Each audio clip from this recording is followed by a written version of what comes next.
just start off, it's a sort of game that you expect to be played at this time of the year in the tournament. Two teams just going at it, going back and forth.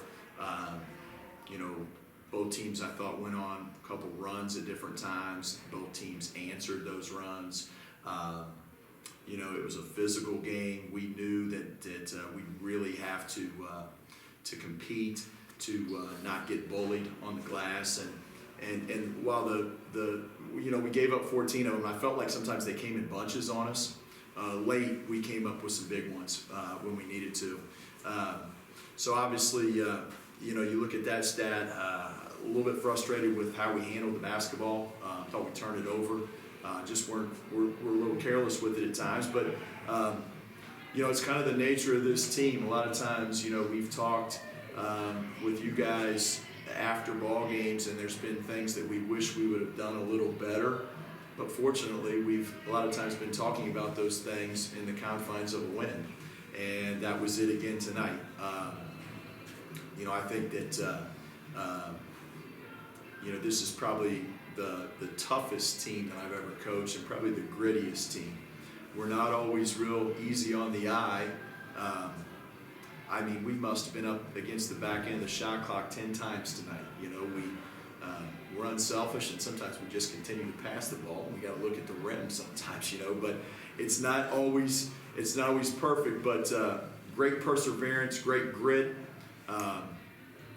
Some guys that can find a way to win. Some guys that will make big plays when it's time to do that. So obviously, very, very happy for our players to have the opportunity to go on and play in the Sweet 16. Felt like for about the first 30, 32 minutes that maybe you settled for too many jump shots, and then it seemed like about that 8-minute mark, the guys refocused and began attacking the rim more than just settling for jump shots. Yeah, I thought that we were kind of scuffling along there a little bit. I thought we got some great minutes from Logan Ratz. Logan came in and gave us some great minutes there. He came up with a couple of steals, scored in transition for us.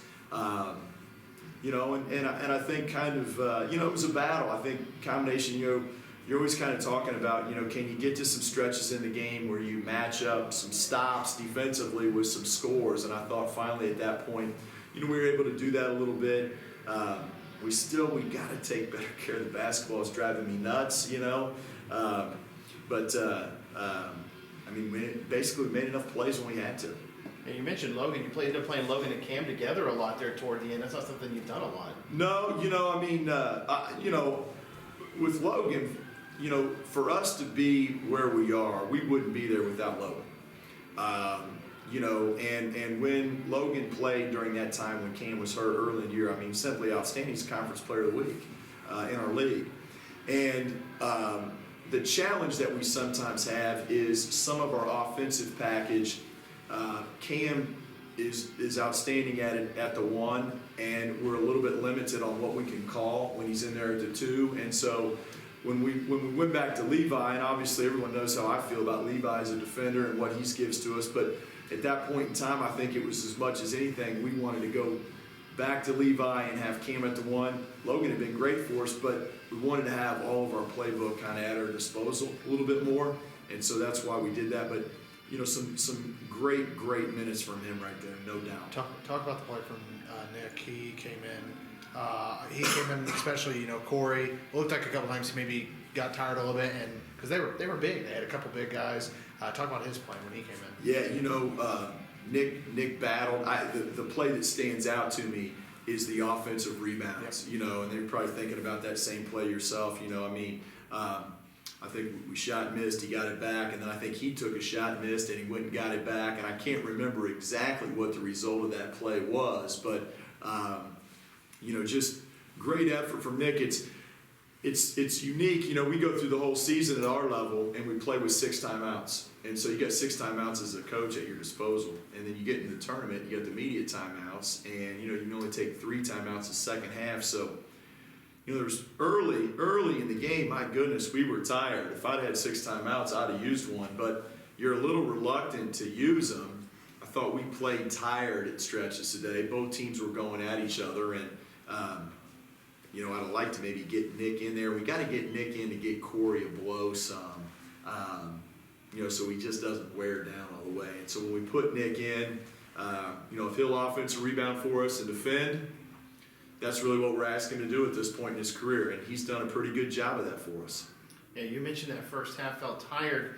There was a stretch there where you guys blew through 2 immediate timeouts, and I think it went from about 18 minutes to go to about almost 9, it was 9 or 10 before yeah. there was another dead ball. That's tough to do. Yeah, we just couldn't get a dead ball, and Corey's asking for a blow, and my assistants are telling me he needs a blow, and I'm not sure what to do, and you got the one use it or lose it, and we've gone a couple games and actually haven't used it, but I think we used it about the 4-minute mark, a little bit above the 4-minute mark, just to kind of settle ourselves down. But yeah, it went a long time there, and we couldn't get a dead ball to get things flipped.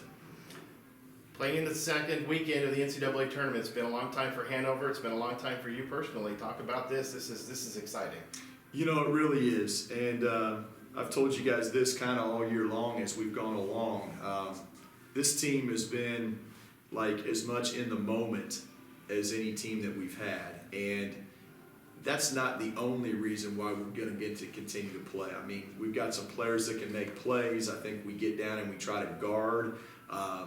They can follow a scouting report. Wow, we were really good, I thought, particularly early defensively with some of our things scout-wise. Now, to North Central's credit, they made some adjustments to counter that. But it's a little bit like I'm going to walk out the door here and we're going to play in the Sweet 16. And really the way we've coached this team, the way we've worked all year is like just kind of trying to figure out who we play next. And you're kind of going, I'm going to wake up tomorrow morning and go, where we play next is the second week of the NCAA tournament, the Sweet 16. And not that we didn't think this team was capable of doing that, but we didn't spend our time thinking about that. We really spent our time, thinking about, trying to do the things that we feel like this team needs to do to be successful. So to answer your question, it's a great feeling. That's all I got. Okay, John, congratulations. All right.